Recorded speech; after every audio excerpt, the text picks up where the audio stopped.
Ini di outline di presentasi nih, tulisannya gini. Bab 1, pendahuluan. Bab 2, metodologi. Bab 3, kesimpulan.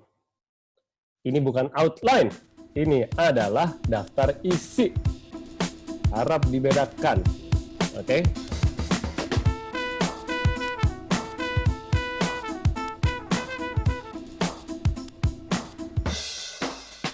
Mungkin untuk memulainya kita bacain dulu ya hasil pollingnya. Sejauh ini udah 16 orang yang mengisi. Pertanyaannya ada 5. Yang pertama adalah, apakah Anda sudah menjalankan program KP, TA, atau magang? Dan ini jawabannya menarik ya, 50-50 ternyata. 50% udah dan 50% belum. Terus, gimana menurut Anda hasil dan dampaknya terhadap pengembangan diri dan karir Anda? Mostly 75% itu menjawab sangat efektif dan membangun. Kemudian kalau efektif, apa faktor utamanya? Faktor utamanya adalah ternyata pembimbing yang mengakomodir. Kemudian alasan kedua adalah program perusahaan yang terstruktur. Dan yang ketiga, daya juang dan kemampuan saya yang tinggi. Tapi ini tidak ada yang menjawab dukungan kuat dari kampus. Kemudian pertanyaan keempat, kalau kurang efektif, apa penyebabnya? Nah, ini sama nih, sama-sama 31% menjawab program dari perusahaan yang kurang terstruktur, dan pembimbing yang kurang mengakomodir. Kemudian yang terakhir, apakah Anda mempunyai seseorang yang selama ini menjadi teman berpikir? 63% menjawab iya, sebagian menjawab tidak. Kemudian ada satu orang menanyakan, apa itu maksudnya? Itu Mas Tita, Satu orang. hasil pollingnya. Ini ada polling lagi Kak Mas, atau satu ini? Oh ya, jadi tunggu, aku baca lagi. Oke, pembimbing. Ya, pembimbing nih jadi banyak ya. Oh nih, setengah-setengah ya, sudah sama belum? Oke. Iya, itu dia menarik. Oke, sip. Oke, kita tutup yang ini pollingnya. Oke, mungkin kalau nanti muncul polling lagi bisa langsung diisi ya. Oke, saya mulai aja sesi sore ini. Terima kasih nih teman-teman udah sabar menunggu, udah hadir. Tadi ada yang udah hadir on time juga dari jam 3:30.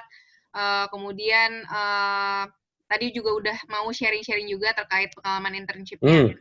Menarik banget Mas tadi cerita-ceritanya.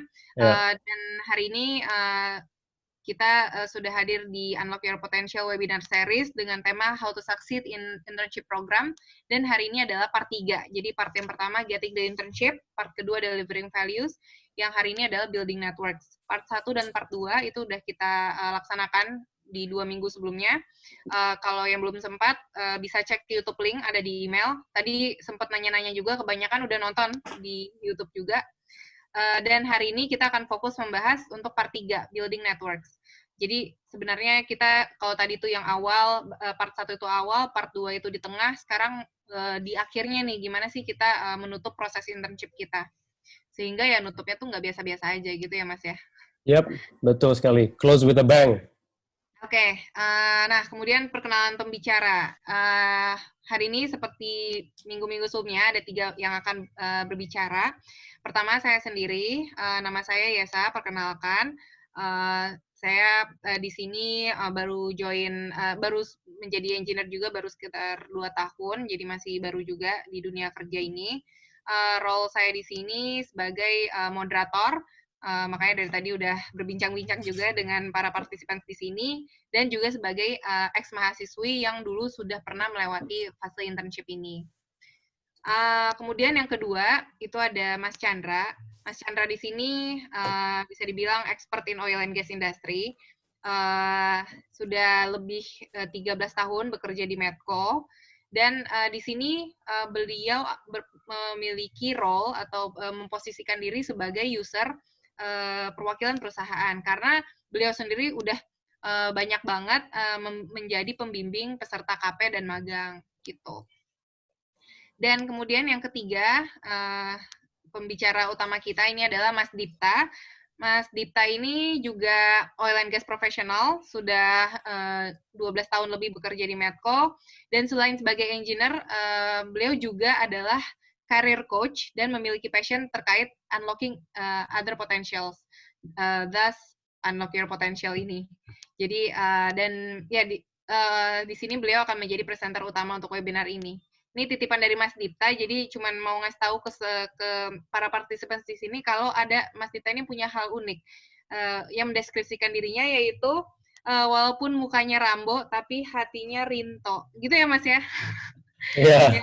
Ya, jujur saya juga nggak terlalu nangkep artinya, tapi mungkin Mas Dipta bisa menjelaskan ya. Iya. Tapi anyway, terlepas dari perkenalan kita, tadi kita tidak mewakili perusahaan manapun, jadi di sini kami mewakili dari UIP, dan saya di sini juga akan membacakan ground rules-nya dulu. Yang pertama, ketika ada pembicara yang sedang sharing, semua partisipannya diharapkan untuk dapat mute mikrofonnya masing-masing atas kesadaran sendiri aja. Kemudian yang kedua, kalau misalnya lagi di sesi tanya jawab, jika ingin menanyakan sesuatu atau memberikan komentar, bisa melalui audio, utamanya sih video sebenarnya, jadi tinggal di unmute aja, atau kalau misalnya audio dan videonya bermasalah, bisa juga melalui chat. Nanti kita coba bacakan, gitu. Kemudian yang ketiga, nanti di akhir acara ini kita akan ada sesi foto bersama, jadi sangat diharapkan untuk bisa dihidupkan ya videonya, jadi bisa kita foto bareng. Dan jangan lupa yang punya rambut jangan lupa sisiran. Ya, ya gitu, yang kerudungan juga rapi. Dan jangan lupa ngisi pollingnya. Ada polling lagi ya Mas Dipta ya? Atau? Ya udah jalan, kayaknya. Iya udah tuh. Belum nih. Masih polling yang tadi. Oh, oke. Oh, sorry. Launch, ya. Dah. Nah, ini cuma 2 pertanyaan aja, jadi mungkin bisa langsung diisi ya. Oke. Saya mau menyapa sebentar. Oke, silakan Mas. Adriana, Dea, Hanif, ini yang kemarin saya ingat namanya nih. Asri, Yude, Syakil kemarin sempat message-an sama saya di di LinkedIn. Thank you. Semoga bermanfaat ya sesi ini. Silakan ya, Sa. Oke, sambil menunggu nih masih 9 orang, saya akan membacakan agenda untuk hari ini. Jadi yang pertama kita akan mulai dengan keynote speech dari Mas Dipta. Dan setelah keynote speech itu akan dilanjutkan untuk inti acara ini. Ada 3 bagian untuk acara utama kita. Yang pertama adalah Mas Dipta akan membahas mengenai slide dari modul. Teman-teman semua mungkin udah dapat ya modulnya di email. Kemudian yang sesi kedua itu Mas Dipta akan menyampaikan pesan utama dari acara part 3 hari ini. Dan yang terakhir kita akan mempunyai sesi diskusi yang cukup panjang. Jadi di sini teman-teman sangat di-encourage untuk bertanya atau berkomentar atau sharing apapun. Dan di sini ada Mas Dipta, ada Mas Chandra, dan saya yang akan bisa sharing juga. Atau mungkin justru dijawab juga sama teman-teman partisipan lain di sini. Gitu. Oke Mas, ini udah 13 peserta yang mengisi. Mungkin bisa kita langsung bacain aja ya. Siap, bacain aja. Oke, dari 14 yang isi nih, kalau pernah internship, apakah sudah sempat presentasi? 57% menjawab belum pernah. Sedangkan ada 43% sudah presentasi. Yap. Oke, kemudian pertanyaan kedua, kalau sudah, gimana hasil presentasinya? Nah, ini menarik karena mayoritas menjawab banyak yang mesti di-improve. Yep. Tapi ada juga yang menjawab luar biasa, dan ada juga yang jawab nggak dapat feedback yang jelas. Hari ini kita bakal membahas ini ya, Mas ya. Jadi tolong yang menjawab banyak yang mesti di-improve, tolong tulis di chat, diketik, karena kalau di polling ini cuma bisa pilihan ganda, diketik apa yang menurut kamu kurang berjalan dengan baik, apa yang mesti di-improve itu. Ditulis ya. Oke, jangan lupa ditulis. Oke, Mas, waktu dan tempat saya persilahkan kepada Mas Dipta. Sip, terima kasih Mbak Esha, Mas Chandra, teman-teman semuanya. Selamat sore, bismillahirrahmanirrahim. Assalamualaikum warahmatullahi wabarakatuh. Sekali lagi, terima kasih kesabarannya, maklumnya. Ini juga di sebelah masih dipanggil-panggil juga, jadi insya Allah saya masih bisa konsen. Ada tim saya yang mengcover. Stage presence, that's very good. Stage presence itu nanti kita bahas lah ya, kira-kira seperti apa. Oke, jadi saya mau membahas sedikit tentang ini.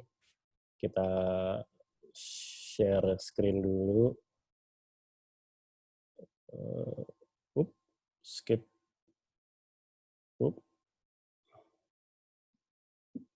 Gimana caranya? Ya. Share screen. Oke, udah kelihatan? Oke, bagi yang baru datang, saya akan perkenalkan lagi sekali lagi piramida. The pyramid for unlocking your potential. Ada 3. Selalu bermula dari diri kita sendiri. Level 1, solid internal capital. Modal utama adalah yang paling bisa kita pengaruhi, yang paling bisa kita lakukan. Diri sendiri. Oke. Kedua, harus ada orang, entah bagaimana caranya, bisa jadi dia teman, bisa jadi dia orang yang paling ngeselin, paling nyolot, paling men-challenge semua ide kita, bisa jadi orang yang paling mendirect, memberi advice yang matang, bisa jadi orang yang jadi sponsor, yang mempromosikan kita kemana-mana. Tapi selalu harus ada orang kedua, atau orang ketiga, tapi jangan orang ketiga, nanti jadinya drama Korea. Oke? Lalu level ketiga, harus ada pabrik kesempatan. Gimana cari kesempatan?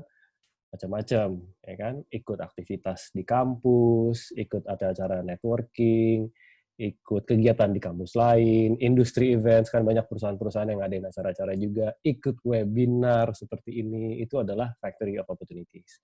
Karena kita nggak akan bisa masuk ke rumah kalau pintunya nggak kita pasang dulu, kita bangun. Jadi bangunlah pintu-pintu, jadi kita bisa masuk kemana-mana.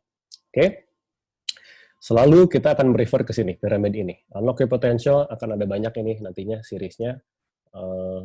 Saya mau ngomongin tentang, biasa tadi saya bilang mau ngomongin phase 2, bukan sih? Iya bener kan? Phase 2 intro. Ya. Bagi teman-teman yang sudah ikutan dari part 2 dan sebelumnya, itu saya kirimin video. Ya. Saya kirimin video tentang si fase 2 yang berikutnya, what's next. Jadi ini adalah satu series ini itu tentang warnanya ya, unlocking your potential for students, khusus untuk teman-teman mahasiswa-mahasiswi. Oke? Nah, di dalamnya saya bagi menjadi 3. 1, fase 1, yaitu internship. Fase 2 itu getting the job. Sama fase 3 masih rahasia. Oke? Di dalam setiap tahap ada 3 lagi. Ini 1, dapetin internship-nya, ini selama di dalamnya ngapain, dan sekarang hari ini yang kita lakukan adalah setelah selesai, terus kita presentasinya, laporannya, terus habis itu ya mesti ngapain. Oke? Nah, fase 2 ini fase yang tidak saya buka untuk orang banyak. Tapi nanti videonya akan saya publish. Fase 2 ini will be very practical and very personal. Saya akan mengundang hanya orang-orang terbatas, dan hanya ada 3 main actors yang saya sebut. Orang ini akan saya bimbing, saya ajak ngobrol, membangun dari mulai discovery session, mengenal diri sendiri, saya ini senangnya apa sih, saya jagonya di mana, saya arahnya kira-kira kemana, career path-nya. Apakah saya ternyata nggak cocok menjadi accountant, apakah saya cocoknya menjadi mungkin hairstylist, ya kan, bisa aja. Gitu. Jadi itu discovery session, itu sesi pertama. Sesi kedua, part kedua, itu membangun resumenya, membangun dengan membuat storyboard-nya itu kira-kira seperti apa yang mau kita ceritakan. Saya udah terima lumayan banyak, udah belasan pendaftaran yang masuk, CV-nya udah oke banget, bagus, tapi masih banyak yang bisa diimprove. Karena saya lihat belum ada jalan ceritanya di resumenya itu. Lalu di tahap ketiga, ya, ini tadi discovery, ini resume, sama ini nanti di tahap ketiga, kita akan latihan interview. Jadi 3 orang main actors tadi, masing-masing akan dapat 2 orang profesional yang berpengalaman, 10 tahun lebih pengalamannya di industri, akan menginterview kalian, latihan. Jadi ada 6 total nanti, profesional yang akan menginterview kalian. Itu ditonton sama semua teman-teman yang lain, di grup yang kecilnya itu 9 orang itu, ya. Jadi nanti kalian abis itu begitu selesai interview dapat feedback juga langsung dari si para profesionalnya ini. Saya udah dapat calon-calon interviewernya, keren-keren banget ininya semuanya, track recordnya. Dari mulai ada yang udah senior hampir 70 tahun, sampai ada yang seumur saya sama Mas Chandra, kira-kira 22 tahun ya kita umurnya kan Mas Chandra. Oke, pokoknya lengkap. Jadi benar-benar sekali lagi personal and practical. Personal karena benar-benar kita kena ke orangnya, lalu practical kita benar-benar ngerjain sesuatu sama-sama. Nanti mudah-mudahan dari video-video itu kita publish videonya supaya orang bisa belajar dari situ, ya mudah-mudahan. Oke, part ketiganya silakan ditebak sendiri. Habis internship, habis interview, terus ngapain? Oke, lanjut dulu. Ada di tahap ketiga ini kita akan mulai, tahap ketiga itu namanya sebentar adalah ini sebenarnya, the completion. Ya, kemarin kita udah first step, yaitu dapetin internship-nya, terus masuk menjadi anggota keluarganya seperti apa. Lalu yang part kedua kemarin hard work-nya, kita selama lagi di internship itu mesti ngapain. Terus, saya ngambil jam. Kalau lupa waktu nih, kalau nggak pakai jam. Lalu di tahap ketiga yaitu completion. Ya, kira-kira kita akan seperti apa menyampaikan apa yang sudah kita lakukan selama berada di internship itu. Oke, langsung aja. Ada beberapa hal, ya ini modul ini akan saya go through agak cepat aja, karena sekali lagi saya akan mendevelop semua ini menjadi sebuah e-book. Ya, nanti mudah-mudahan akan lebih singkat. Ini agak panjang dan mungkin agak susah dimengerti karena cuma satu kalimat-kalimat pendek itu. Harapannya nanti kita improve lah ininya, wordingnya. Oke, jadi satu yang mau saya sangat tekankan adalah, kita mulai, yaitu quality from the source. Oke, quality from the source itu maksudnya adalah typo. Specifically saya ngomongin soal typo. I am allergic to typos. Oke, begitu saya ngelihat suatu tulisan, entah gimana, saya bisa dengan cepat ngelihat tuh ada typo di situ. Gitu. Itu udah terlatih atau kenapa dari dulu ya, dari zaman kuliah dulu. Karena dosen saya tuh galak banget tentang kayak gitu. Dan bagus gitu, jadinya kita mendapat kesempurnaan dari awal. Foto di situ adalah foto salah satu anak, dia kerja praktek waktu itu. Saya bilang sama dia, kamu kalau ada typo terus, nanti di gladi resik, begitu latihan, kalau ada typo, setiap kali typo, push up 5 kali. Typo itu salah eja ya, salah tulis, salah, inilah pokoknya dari sisi sintaks, dari wording lah. Dan kebetulan dia ada satu typo, gitu. Jadi dia push up 5 kali, saya foto di situ. Oke, lalu kalau ada salah, pas lagi presentasi, udah cepat minta maaf aja, udah jangan didebat ya, udah ya Pak, maaf, terima kasih masukannya, lanjut gitu. It's good to be able to defend your thinking, ya, your opinion, tapi dilihat, kita harus bisa baca gerak tubuh orang itu juga. Kalau dia udah agak-agak, ini orang anak ngeyel banget sih, gitu. Nah itu kita mundur, terus ya sudah, gitu. Ikhlaskan saja. Oke, itu di slide yang pertama. Slide kedua, saya mau menekankan di a little goes a long way. Jadi hal-hal kecil itu dilihat banget di saat kalian lagi internship, bagi orang-orang yang merhatiin ya. Jadi hal-hal kecil seperti saying thank you, ya. And say thank you bukan ini ya nulisnya, bukan thanks, bukan thank you, bukan TKSH, bukan trims, tapi biasanya dari sekarang kalau ngomong terima kasih adalah terima kasih atau thank you. Oke. Orang itu udah repot-repot ngebantuin kita, paling nggak kita bisa nulis terima kasihnya lengkap lah, nggak disingkat. Oke. Lalu di saat presentasi, siapin cemilan. Ya. Lalu kalau udah selesai juga kasih ini, simple gift. Kasih sesuatu lah gitu. Nggak perlu mahal, budgetnya di bawah 50.000 juga banyak kok, barang-barang lucu-lucu ya yang bisa dikasih di 50 ribuan itu. Seenggaknya ada memento lah, terima kasih Pak, terima kasih Bu, udah membantu saya. Ya. Terus ini satu yang saya pegang prinsip sampai sekarang, under promise and over deliver.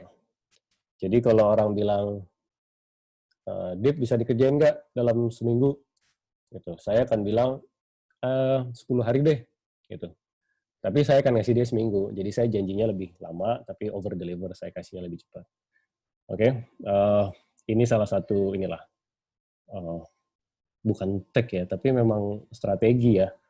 Karena kalau kita terlalu lebay ngasih, ya bisa pak, siap pak. Paling sebel tuh kalau diminta apa-apa, bisa ini ya, siap, bisa pak, siap pak, siap pak. Siap tuh apa sih gitu. Noted pak, noted tuh apa sih gitu sebenarnya. Jadi inilah pinter-pinter lah kita ngatur kayak gitu. Lalu terakhir leave a landmark, biar orang itu ingat. Ya sekali lagi, make good use of social networks. Jadi LinkedIn di add mereka udah selesai, connect, message, say thank you. Terus yang berikutnya yang saya mau tekankan ini, prepare, practice, and perform. Jadi saya itu kadang-kadang suka malas latihan presentasi. Tapi bukan karena saya nggak suka mensiapkan waktu, oke, saya akan latihan 10 menit, saya akan presentasi ke kaca, ke cermin, atau di videoin, atau gimana, saya akan latihan. Sebenarnya enggak. Sebenarnya di saat saya bikin presentasi, saya tuh bikin storyboard. Storyboard itu udah ada ceritanya, saya mau ngomong apa gitu, flow-nya. Jadi tanpa latihan pun, karena slide-nya itu udah ada flow-nya, saya ngomongnya juga enak gitu, nyambung dari satu slide ke slide berikutnya. Jadi ada kata sambungnya. Nah ini akan saya sampaikan, saya akan kita cover juga ya di sesi kali ini, ngomongin soal flow. Itu dulu yang bisa saya sampaikan yang dari modulnya, ya. Habis ini kita akan masuk ke main message-nya, yaitu nanti kita selesai, saya betul ada 3. Silakan ya, kita tanya jawab dulu sebentar. Oke, terima kasih Mas Dipta. Jadi ini kita masuk ke sesi tanya jawab singkat aja. Nanti diskusi panjangnya setelah main message-nya udah disampaikan oleh Mas Dipta. Silakan kalau ada yang mau bertanya bisa langsung chat di grup chat bisa, atau pakai audio atau video itu lebih recommended. Kalau yang hal yang perlu di-improve mau kita bacakan sekarang atau gimana Mas? Ini udah ya, ini aku lagi baca nih. Oke, kalau ada yang mau nanya dulu nggak? Nggak usah dibaca dulu, tanya aja dulu. Ada yang mau nanya dulu nggak? Oke, silakan kalau ada yang mau nanya langsung aja ya. Kalau bisa tanyain videonya ya kalau nanya. Ya, kita tunggu. Apapun, silakan. Ini Mbak Febriana raise hand nih kayaknya nih. Monggo. Silakan Mbak Febriana langganan ini. Senang ya, Assalamualaikum warahmatullahi wabarakatuh. Waalaikumsalam. Mbak Febriana dipanggilnya apa sebenarnya? Feby. Dipanggilnya Ana, Pak. Wah, jauh malah.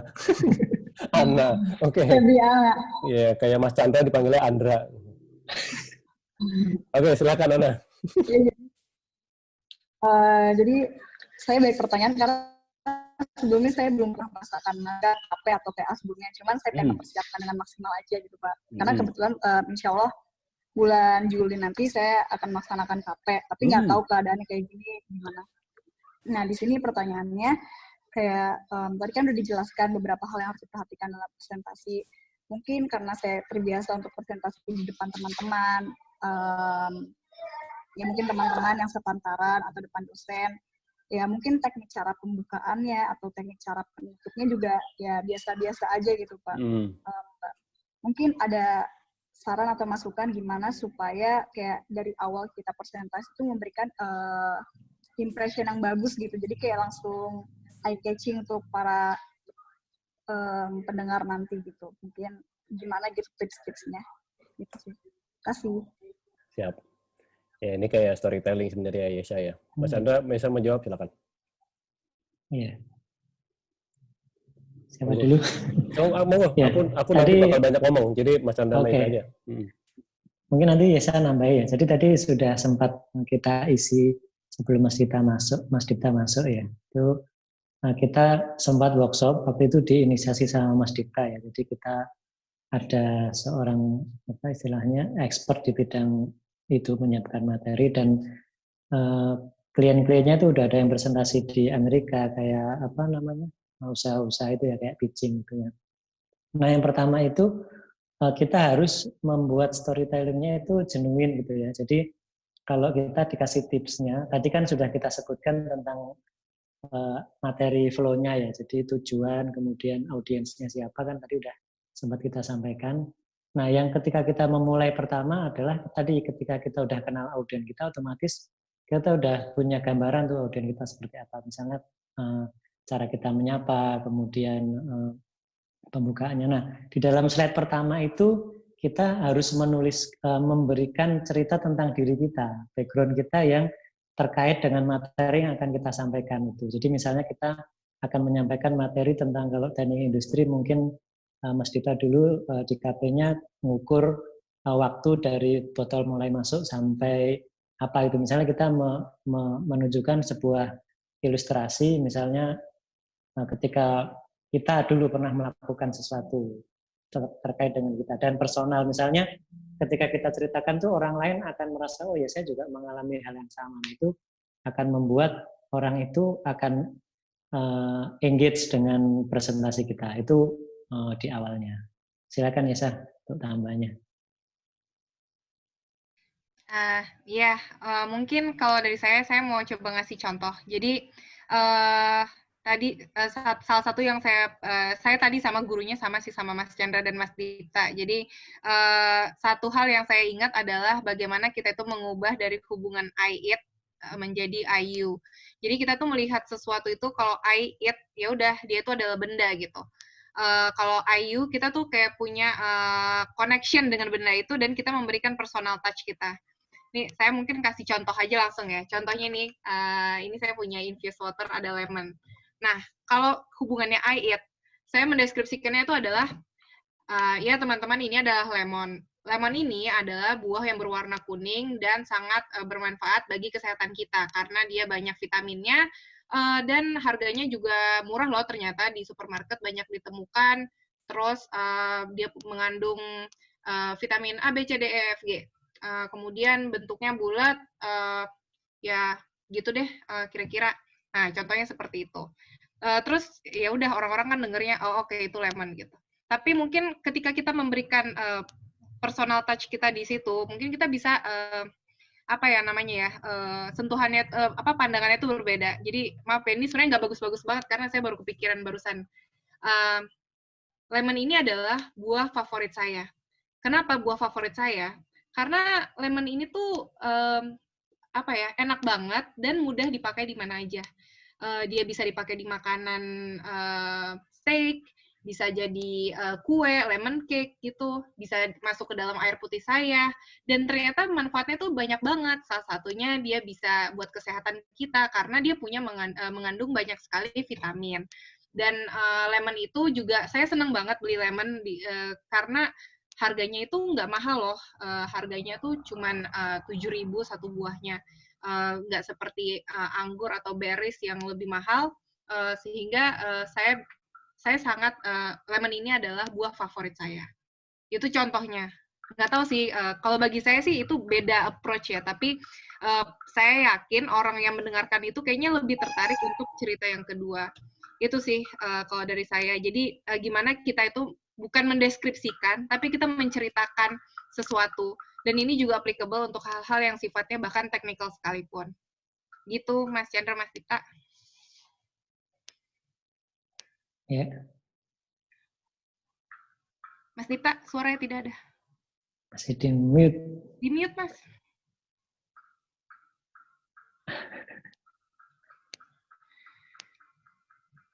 Ini Mas, sudah ku-unmute. Aku lagi bikin polling barusan. Sorry. Aku ngejalanin polling tuh. Oke, coba.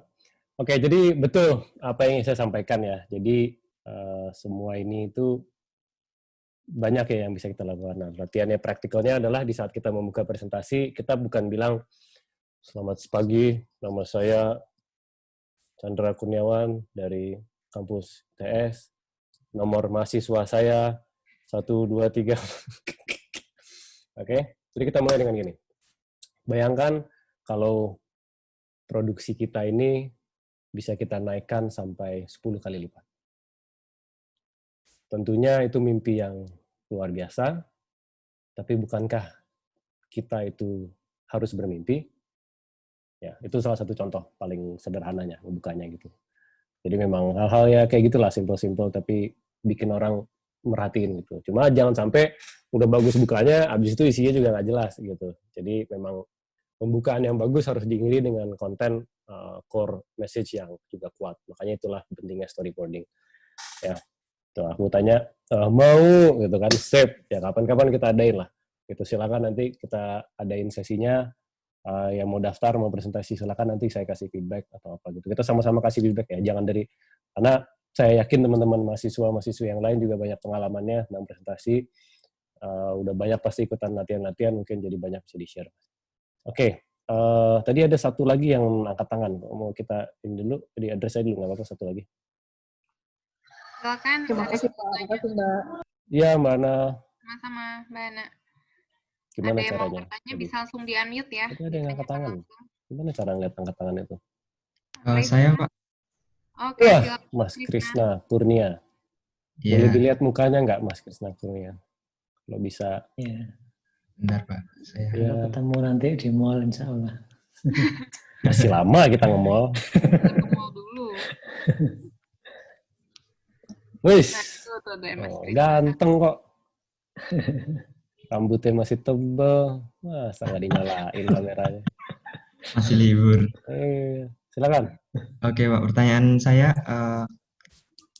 kalau di perusahaan-perusahaan multinasional itu apakah saat internship presentasinya memakai bahasa Inggris, kemudian seberapa jauh sih grammar atau spelling, pronunciation itu dilihat?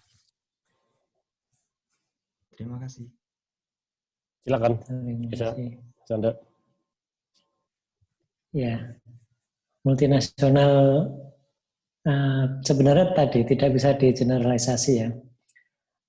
Kalau kita rata-rata even seorang bule pun kalau dia kerja di tempat kita di Indonesia itu masih bisa menerima sih sedikit gitu ya. Walaupun sebenarnya kalau kita bisa perfect itu bagus sekali, tapi jangan sampai itu membuat kita istilahnya down gitu ya, dan kita tidak bisa present gitu. Jadi kalau teman-teman bisa prepare dari sekarang, karena jangan menunggu lulus gitu ya. Ada banyak tempat-tempat belajar, dan ini pengalaman pribadi saya dan teman saya. Kayak kemarin teman saya ngambil S2 di Inggris, padahal sebelumnya kami itu hasil tesnya waktu masuk ke perusahaan itu nilai bahasa Inggrisnya jelek banget gitu. Jadi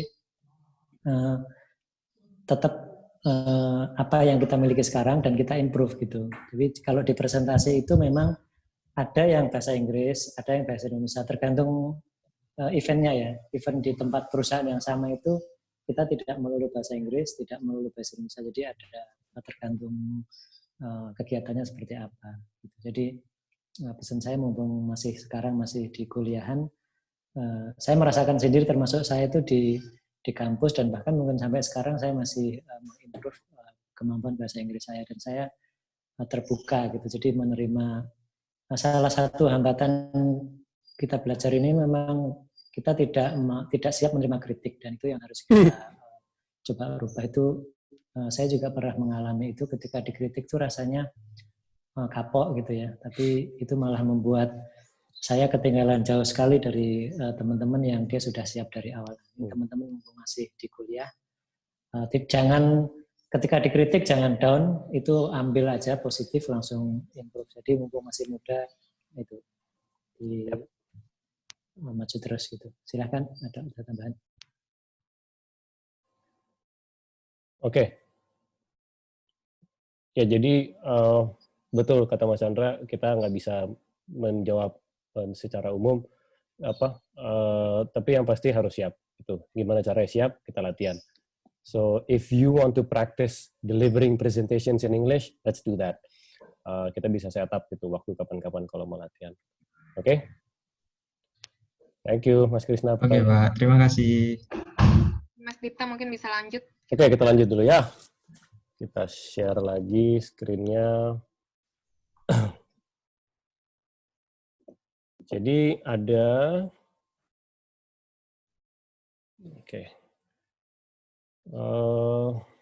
Jadi ada 3 pesan utama di part 3 ini. Satu itu adalah, lupa sih, mental. 1,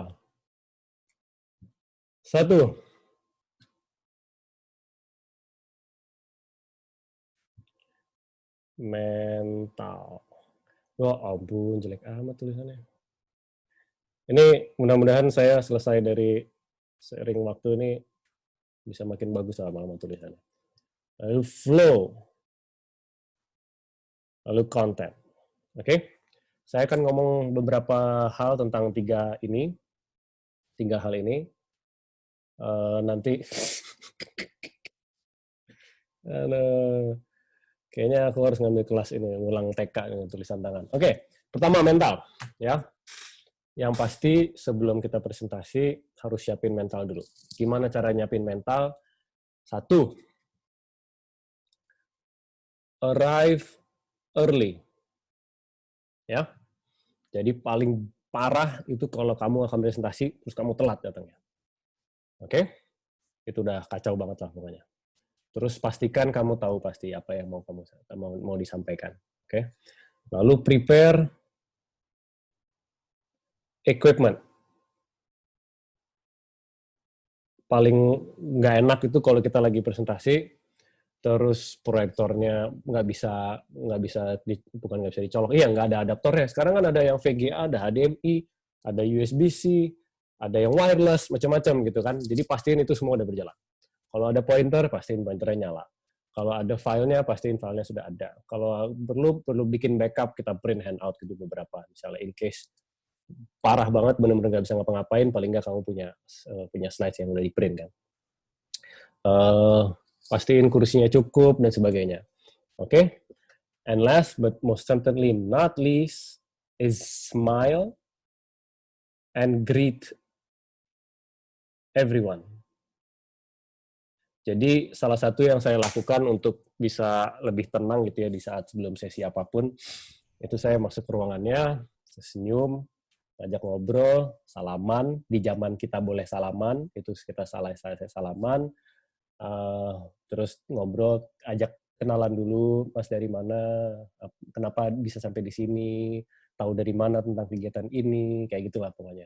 Kalau di kantor berarti apa kabarnya Pak, gimana tadi hari ini, basa-basi lah pokoknya kan. Tapi seharusnya di saat kalian presentasi itu sudah cukup waktu, sudah cukup membangun hubungan sehingga nggak basa-basi lagi ngobrolnya. Jadi sudah ada yang diomongin. Gitu. Gimana Pak kemarin kalah tuh si Barcelona misalnya gitu kan? Oh kalah si ini, mungkin dia senang bulu tangkis atau apa, itu dibahas di situ. Oke, itu membuat nggak hanya mental kita, tapi mental orangnya, audiensnya itu juga lebih hangat jadi menerima kamu. Ya, pernah nggak kalian ngelihat masuk ke ruangan mau presentasi, terus si presenternya berdiri aja di depan, di balik meja dia, terus diam gitu, dia sibuk sendiri dengan laptopnya gitu, gerasak-gerusuk gitu kan, nggak make eye contact, nggak ada yang membangun connection sama sekali. Itu nggak enak banget rasanya. Jadi kita sebagai audiensnya pun kayak, ini orang mau ngapain sih, orang mau apa sih, dan kita juga jadi empatinya tuh nggak keluar gitu. So it's very important that you break the ice before you start talking, gitu, before you start speaking. Oke, jadi sisi persiapan mental, arrive early, 15 menit minimal, prepare equipment, and smile and greet everyone. Oke, ini si anak kenapa keluar masuk terus nih? Masalah dia koneksinya kali. Oke, lalu berikutnya flow. Flow itu saya mau ngomongin soal storyboard. Oh sorry, jangan storyboard dulu deh. Jadi saya mau ngomongin soal objektif. Ya. Jadi objektif itu tujuan. Tujuan dari presentasi kamu ini tuh mau ngapain? Apakah hanya mau mengupdate progres, seperti tadi Yesa sempat cerita. Kalau mengupdate progres, ya kasih tahu progresnya seperti apa. Bukannya mengenalkan ide baru atau menjual sesuatu, tapi ya mengupdate progres. Kalau tujuan kalian menyampaikan hasil analisa, ya tekankanlah di situ. Tapi harus jelas, dan itu disebutkan di awal. tujuan saya adalah memastikan Bapak Ibu semua mengerti apa yang saya lakukan di sini dan bagaimana hasil penelitian saya bisa menaikkan produksi lapangan ini, atau jangan migas dulu deh. Jangan migas terus. Bagaimana bisa menaikkan penjualan cabang ini sebanyak 25%. Itu objektif. Nah, sama seperti sesi ini, saya sendiri lupa nyebut objektifnya. Objektif part 3 ini adalah menyiapkan kalian untuk presentasi dan bisa menutup, tadi udah disebutin yang di awal, untuk bisa menutup, mengakhiri, atau kalau kata pelari yang suka lari, istilahnya finish strong. Jadi jangan sampai you start strong, tapi you finish weak. Sayang sekali. Oke? Jadi objektif itu harus ditekankan. Ya. Terlalu flow itu adalah sekali lagi kata sambung atau transisi. Saya mau ngomongin soal transisi ini. Tadi kalau konten tuh apa aja tadi ya saya? Kalau itu di mana ya, Syah? Outline tadi di mana ya? Outline itu di flow, Mas. Jadi story-nya kan sebenarnya. Oh ya, oke, sip. Nah, ya. Betul. Ya, ini saya mau ngomongin, saya ngasih contoh bikin outline ya. Sorry ya. Terima kasih Bapak, Ibu, Mas-mas. Saya ini nyiapin ini semua itu malam-malam biasanya. Setengah jam gitu kan. Mikirnya itu malam-malam karena di siang itu banyak yang ngurusin COVID ini. Jadi, terima kasih kesabarannya kalau saya suka lupa gitu apa yang mau disampaikan. Oke, outline. Jadi misalnya gini, contoh outline yang sangat tidak bagus, itu adalah, ini di outline di presentasi nih, tulisannya gini, bab 1, pendahuluan. Bab 2, metodologi. Bab 3, kesimpulan. Ini bukan outline, ini adalah daftar isi. Harap dibedakan. Oke? Sebenarnya ada triknya. Kalau Anda memang sudah terpaksa harus begini banget, ya, ada cara kita menyampaikannya yang jauh lebih baik. Ya, tadi saya bilang kata sambung atau transisi. Jadi di saat lagi ngomongin, ini adalah outline dari presentasi saya. Ya, outline ya. Pertama, saya akan menyampaikan dulu latar belakang dari penelitian ini apa. Kenapa sih penelitian ini penting? Apa manfaatnya buat Bapak Ibu? Oke, lalu saya juga akan sampaikan tujuan akhirnya itu apa gitu sebenarnya. Lalu berikutnya, saya akan menyampaikan tentang metodologi. Bagaimana saya bisa mencapai kesimpulan. Mulai dari ngumpulin datanya seperti apa, dan Bapak ngumpulin data di sini tuh susah banget loh. Saya harus nanya sama si ini, saya nanya sama itu, saya buka file ini, saya ke perpustakaan itu. Aduh, susah banget dari datanya ya. Mungkin itu bisa Bapak Ibu rapiin itu kali. Atau kalau mau dibantu rapiin, saya bisa bantu rapiin gitu. Asal saya dijadikan pegawai di sini. Bisa aja gitu, kita selipin gitu colongan. Metodologi. Jadi itulah cara saya bisa melakukan analisa ini, mengumpulkan data dan sampai akhirnya kesimpulan. Dan terakhir saya akan tekankan lagi kesimpulannya apa, sehingga Bapak Ibu bisa tahu hasil dari penelitian ini apa, dan bagaimana Bapak Ibu bisa menggunakannya dan menerapkannya langsung supaya bisa mendapatkan hasilnya. Oke? Jadi beda ya. Kalau diperhatikan tadi ada kata-kata transisi. Berikutnya, lalu, kenapa. Saya akan menerapkan ini, saya menjelaskan ini gunanya apa. Itulah bedanya outline yang bagus disampaikannya dengan outline yang tidak bagus disampaikan. Jadi sebenarnya nggak masalah. Kalau mau ditulis bab 1, bab 2, 3, monggo. Tapi di saat ngomong, harus ada flow-nya. Oke? Berikutnya dari sisi flow, bagaimana cara kita bisa membuat flow ini dengan baik? Storyboarding. Jadi baru aja tadi saya itu presentasi ya sama bos besar tadi. Alhamdulillah diterima dengan baik. Jadi saya ini saya bikin kertas-kertas kecilnya, kertas A4 nih saya potong ya. So saya tempel gitu di lemari kaca saya. Nah, saya selalu berusaha kertas yang saya tempel itu tidak lebih dari 8 kertas. Karena dengan memaksa diri saya 8 kertas itu, saya jadi bisa memilah-milih mana informasi yang paling bermanfaat sekiranya. Mana informasi yang benar-benar dia ada kontribusinya terhadap pesan yang saya sampaikan. Jadi nggak sekedar nice to have aja, gitu kan. Kadang-kadang ada, wah ada grafik ini, tapi apa hubungannya sama cerita saya tuh apa hubungannya, gitu. Nah ini adalah hal-hal yang saya pun belajar ini nggak cepat. Sampai sekarang pun ini masih latihan. Dan ini hanya bisa kita makin jago dengan makin sering ngomong. Ya. Presentasi itu, kemampuan kita public speaking itu bukan hanya presentasi. Tapi di saat kita ngobrol sama teman, di saat kita menjelaskan sesuatu ke orang, itu juga ada public speaking, itu adalah communication skills. Otomatis, kita tuh udah punya storyboard di sini. Saya ngomong sama tim saya itu sekarang ada kira-kira 200 orang ya. Itu level pendidikannya dari SD sampai S2. Nggak bisa sama cara ngomongnya, udah pasti nggak bisa sama. Sama teman-teman yang SD, yang lulusan SMP, udah pasti saya harus cari tahu dulu nih, seperti apa gitu storyboardnya. Gitu. Dan itu saya pikirkan, saya siapkan dulu, saya tulis-tulis, coret-coret di kertas gitu kan sebelum saya ngomong. Oke, jadi storyboard itu adalah cerita, jalan cerita. Nah, ini juga akan kita latih nanti di fase 2, di saat kita membuild resume itu. Cerita apa sih yang mau kita sampaikan dari CV kita. Oke? Berikutnya, lanjut. Konten. Ya. Konten sudah pasti kita harus menguasai isi dari apa yang kita sampaikan. Ya. Kalau Anda nyaplok gambar dari internet, taruh di slide, semua elemen gambar itu Anda harus siap untuk menjawab kalau ada yang nanya.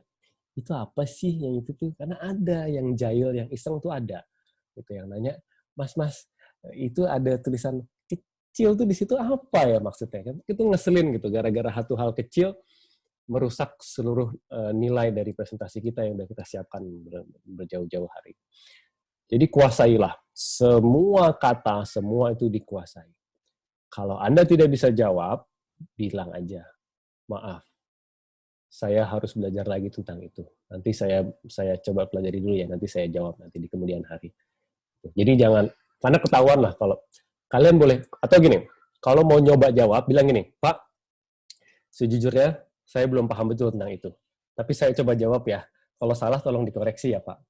Bisa juga kayak gitu ngomong. Tapi bilang gitu bahwa saya belum menguasai itu. Ya kan? Cuma menurut saya itu penting ada di situ, jadi saya masukin di situ gitu. Oke? Lalu berikutnya konten, pastikan bebas typo, typo free. Oke? Yesa koreksi aku kalau ada yang salah ya. Typo sekali lagi itu haram hukumnya. Sorry, memang saya bukan MUI, jadi saya tarik itu kata-kata itu. Nggak boleh ada pokoknya intinya. Ya, typo itu menunjukkan ketelitian. Dan orang yang tidak teliti itu ya cenderung, saya ganti. Orang yang lebih teliti punya kecenderungan untuk dilihat dan dilirik lebih tinggi. Oke? Penting banget. Typo ini penting sekali. Nah, jangan meremehkan ini. Lalu terakhir adalah kosmetik. Oke. Kosmetik di sini maksudnya adalah ini saya kasih contoh aja. Ya. Mungkin pernah ada yang membuat tabel seperti ini. Ya, ada tabel nih ya. Ada segini lah gitu ya. Terus di sini ada angka. Misalnya ini penjualan dari cabang A. Ini cabang B, gitu kan. Ini sales, ini revenue. Ya. Sales-nya oke lah, di angkanya 250. Tapi begitu revenue dia tulisnya gini. 2,65341 atau 0,2468 gitu kan. Jadi kadang-kadang itu nggak perlu kita ngasih angka di belakang koma sebanyak itu. Ini satu, ya, angka di belakang koma. Perhatiin. Ya. Kalau anak-anak yang teknik nih, sering banget nih saya lihat nih. Entah kenapa lah pokoknya. Nggak, dikurangin aja lah gitu. Kita nggak perlu lihat sebanyak itu kok. Ini satu ya. Kecilin dulu. Lalu berikutnya grafik. Ya, grafik itu misalnya dia bikin kayak gini. Ini judul ini harus jelas, axis title harus jelas dan besar tulisannya. Ini juga title, misalnya gitu. Oke. Terus misalnya ada angka, jangan tulisannya 205 gitu. Atau 300 gitu ya kan. Ini 400, jangan kecil-kecil ya. Digedein gitu di sini. Ya. Apa-apa digedein. Terus ada kadang-kadang ada juga yang ngasih garisnya tuh banyak banget garis ininya nih. Ya. Nggak perlu lah sebanyak itu. Gitu. Ini salah satu lagi. Kosmetik ya. Apa lagi? Satuan title. Satuan, iya, satuan. Jadi misalnya gini, satuan tuh juga, waduh, sering tuh pada skip tuh. Jadi misalnya ini penjualan ya units berarti, ya kan? Atau set, berapa set furniture misalnya. Set, tulis di situ, ini set gitu. Jadi jangan, nanti orang bingung nih, 205 ini angka apa lagi, ya kan? Kalau misalnya yang anak-anak minyak nih, ngurusinnya dia mungkin barrel, ya kan? Barrel atau kecepatan atau apa gitu. Pokoknya satuan itu harus ada. Karena kalau nggak bingung gitu, ini nggak ada konteksnya jadinya. Oke. Nah, kosmetik itu juga kadang-kadang ada yang, ya? Chart title? Chart title juga, betul. Chart title. Itu. Ya, judul chartnya. Nah, ini semua, ini teori, ya. Jadi seiring waktu, memang harus dilatih. Dan harus ada yang mereview. Harus ada yang ngebantu lihat. Nah, seiring waktu kalian akan bisa improve. Jadi, sekali lagi, kalau Anda punya presentasi yang mau dibantu review, silahkan di-share. Udah punya LinkedIn aku semua, kirimin, aku dengan senang hati 15 menit lah aku luangkan gitu untuk ngelihat terus gimana cara bisa kita improve sedikit-sedikit. Intinya itu, terus juga jangan terlalu banyak pesan lah di dalam ini, di dalam presentasinya gitu ya. Keep it simple. Keep it simple. Intinya. Itu dulu dari saya. Udah jam segini, jadi saya kembali lagi. Ini tadi ada 3 dari sisi mental, siapin, arrive early, siapin alatnya, senyum, sapa semua orang. Senyum dan sapa, itu moto kami di departemen saya. Senyum dan sapa. Flow-nya, objektifnya harus jelas. Ada kata sambung, transisi di outline maupun antar slide, dari satu slide ke slide lain, ada transisinya. Oke, jadi sekarang kita pindah ke slide berikutnya ya. Nah, seperti ya slide sebelumnya, jadi ada hubungannya gitu. Jadi nggak, lihat ini, slide ini, harus ada hubungannya. Bagaimana cara kita membuat hubungan itu? Dengan kita punya storyboard. Ya. Lalu apa yang kita taruh dalam konten dari presentasinya, semua harus kita kuasai, tidak boleh ada typo, dan perhatikan kosmetiknya. Ini sesuatu yang kita semua ini baru bisa kuasai di saat kita latihan. So, practice. Itu dari saya. Silakan diskusi. Udah jam 5, insya Allah jam 4:30 lah ya. 5:30 lah ya, kita tutup ya.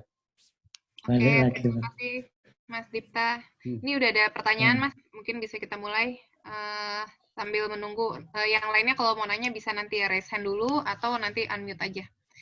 Pak, apakah melakukan gladi resik presentasi dengan mentor atau teman dapat menguatkan mental untuk final presentation? Dan jawabannya kalau saya sih sangat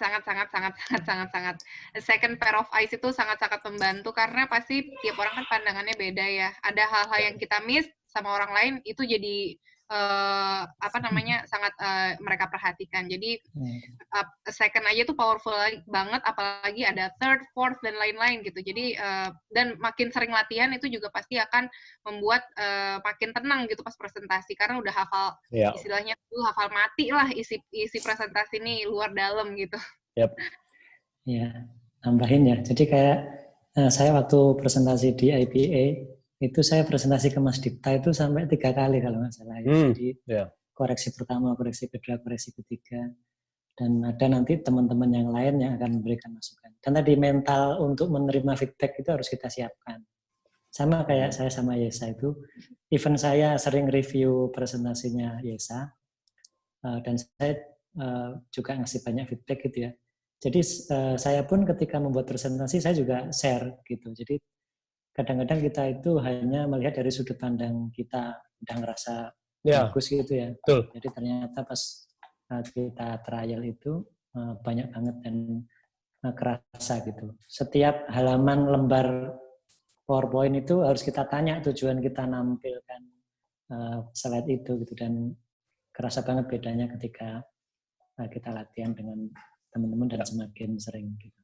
Ya, ini baru banget ya Mas Chandra. Jadi pagi ini saya presentasi, kemarin latihan sama Mas Chandra, dan itu reviewnya sangat-sangat, wah jadi langsung banyak tuh yang kita revisi. Jadi penting banget sih. Ya, betul. Kalau saran saya tentang ini adalah coba presentasi ke orang yang sangat tidak familiar dengan subjeknya. Kalau Anda bisa menjelaskan dengan efektif ke orang itu, presentasi udah oke harusnya. Itu aja singkat. Ini Zulfikar nih, raise hand nih. Silakan. Oke, silakan Mas Zulfikar. Montazeri. Suara saya kedengeran nggak? Jelas. Kedengeran ya? Oke, selamat sore Mas Dipta, Mas Chandra, dan Mbak Yesa. Sebelumnya saya baru ikutan nih sesi kali ini, jadi perkenalkan dulu. Saya Zulfikar Montazeri, mahasiswa di Teknik Geologi Universitas Pajajaran. Oke, Unpad. Iya, Unpad. Saya ada pertanyaan, ada dua, Mas. Yang pertama, seberapa penting sih bagian presentasi ini, entah presentasi hasil akhir atau presentasi progres pada sebuah kegiatan internship atau misalkan KP atau TA. Dan yang pertanyaan yang kedua itu, tadi kan sempat dijelaskan juga sedikit mengenai living with landmark, atau kita sebelum kita meninggalkan internship kita kasih kesan lah kepada company. Yep. Itu tuh seberapa berpengaruh sih, apalagi kalau misalkan setelah kita internship di sana atau KP atau TA di sana, mungkin kita udah lulus, kita pengen apply kerja di sana. Nah, itu seberapa berpengaruh, Mas? Udah, pertanyaan saya dari dua itu aja. Terima kasih. Mas Chandra jawab yang kedua ya. Silakan. Jawab yang pertama ya. Nanti ya saya juga tambahin ya kalau ada. Yang pertama pertanyaannya, seberapa besar manfaat dari presentasi? Jadi gini, kalau presentasi itu ya, aku berharap presentasi itu minimal setiap anak itu 3 kali. Di saat baru datang, dia ngasih tahu ke kita apa yang dia mau lakukan, dia taunya seberapa banyak, dan apa yang dia butuhkan dari kita. Minimal 3 itu di presentasi pertama. Presentasi kedua adalah update dari progress. Basically, course correction. Course correction itu kayak pesawat kalau terlalu melenceng jauh dan nggak dibenerin, lama-lama melencengnya keburu kejauhan. Jadi presentasi kedua itu course correction. Udah on track belum nih? Ya. Jadi jangan sampai terlalu melenceng jauh. Jangan sampai di presentasi terakhir baru, kok kamu jadi kayak gini penelitiannya gitu misalnya. Oke, dan presentasi ketiga baru merangkum semua yang udah dilakukan, dan yang aku justru pengen dengar itu biasanya adalah apa yang kamu pelajari dari pengalaman ini. Bukan hanya hasil analisanya, tapi pengalaman ini apa yang kamu pelajari. Oh, saya pelajarannya adalah ternyata saya harus bangun lebih pagi ya, gitu. Hal-hal kayak gitu, oke? Nah, sebenarnya apa sih yang dilihat dari presentasi ini? Kalau yang aku lihat adalah bagaimana anak ini bisa berkomunikasi. Bagaimana anak ini bisa menghandle pressure. Dan yang paling penting lagi, bagaimana anak ini bisa menyusun informasi dan analisa dan menunjukkan intellectual ability dia ke kita dengan baik. Jadi, kalau ditanya besar apa enggak, bagi aku besar sekali nilainya presentasi itu. Ya. Tapi kadang-kadang juga untuk bisa mencapai prestasi yang bagus, saya juga tahu ini anak selama sebulan atau 2 bulan intern ini KP atau TA itu dia ngapain aja gitu. Aku juga mau tahu itu, gitu, ngelihat itu juga. Ya. Jadi kalau tiba-tiba dia presentasi luar biasa bagus, tapi selama KP sama TA banyak hal-hal yang tidak baik, ya nggak ada manfaatnya juga. Gitu. Jadi semua itu akan inilah saling mengkomplement lah, saling mengimbangi. Sekian, Mas Chandra, monggo. Kalau yang tambahan untuk pertanyaan pertama ya, jadi kalau nanti teman-teman di dunia kerja juga, apalagi level teman-teman yang setelah lulus kuliah, mungkin S1 atau S2 itu, dunia kerjanya itu akan paling banyak gitu, pitching, kemudian presentasi itu hampir kita ini WFH itu hampir tiap hari ya gitu untuk present sesuatu gitu. Jadi latihan dari sekarang itu akan sangat bermanfaat karena memulainya itu berat banget gitu ya, mulai buatnya gitu. Jadi untuk buat presentasi itu kadang mikir konsep storyboard yang dibilang Mas Dipta itu bisa sehari 2 hari sendiri. Itu aku mau nulis apa ya itu nggak gampang gitu, ngerasain sendiri juga. Nah kalau pertanyaan kedua terkait apakah akan berpengaruh ya terhadap diterima enggaknya. Tadi ada beberapa case, tidak selalu ketika kita perform di internship ataupun magang atau apapun akan di-hire. Tapi ada beberapa case juga yang ketika memang perusahaan itu membutuhkan dan melihat si A ini perform bagus, itu saya menemui sendiri ya beberapa di tempat kita atau di teman-teman yang lain itu ingat gitu sama si A, si A itu keren sih ini ya, coba aku kontak. Dan ada beberapa yang bekerja di tempat kami kayak gitu. Jadi ketika kita maksimal di satu posisi, misalnya kita nggak di-hire di situ pun, ketika kita nanti mencari pekerjaan di tempat lain atau mungkin kita merintis bisnis sendiri itu nggak akan sia-sia gitu. Jadi itu sih yang bisa kita sampaikan. Nanti salah satu itunya professional interviewernya dia juga ini tuh entrepreneur tuh. Jadi kalau teman-teman ada yang memang niatnya ke arah bisnis juga nanti dapat manfaat juga dari situ. Oke, biasa silakan. Iya, paling tambahan dari saya sebenarnya leaving a good impression itu ke semua orang itu penting banget karena sebenarnya itu part of your profile juga kan. Mungkin kita banyak ngomong di CV kita gimana dan lain-lain, tapi CV itu kan written resume ya. Yang selain written resume yang penting juga ya pastinya kita in real life itu seperti apa sih gitu. Dan yang bisa menilai kan orang-orang yang udah interaksi sama kita. Dan apalagi nih misalnya kamu internship di suatu industri yang sangat di suatu industri misalnya anggaplah kamu internship di startup ya. What are the odds ketika kamu kerja nanti kamu kerja di suatu perusahaan startup yang sebenarnya orang-orangnya itu banyak juga dari startup lain. Karena after all industri ini tuh sebenarnya kecil gitu. Orangnya pasti ketemunya itu aja gitu. Yang saya bisa bilang di sini ya oil and gas ya. Karena oil and gas ya juga kita sering ketemu di forum-forum besar seperti itu. Jadi basically everyone knows each other gitu. Jadi dan itu mungkin juga terjadi di industri-industri lain. Jadi ketika kamu punya impresi yang mungkin tidak terlalu baik ya agak bahaya juga sih sebenarnya. Makanya penting banget ketika kamu punya profil kamu in real life-nya juga bagus, itu pasti sangat berpengaruh ke networking kamu nanti gitu. Itu aja Mas. Oke, makasih Mas Chandra, Mas Dipta sama Mbak Esa jawabannya. Ya, sama-sama. Silakan nih. Mau nampilin ini. Ini tadi kan aku presentasi tuh, aku telat karena presentasi. Nah ini nih, aku lagi nyiapin storyboard ini kayak gini, ditempel di lemari, liatin satu-satu, lama gitu kan.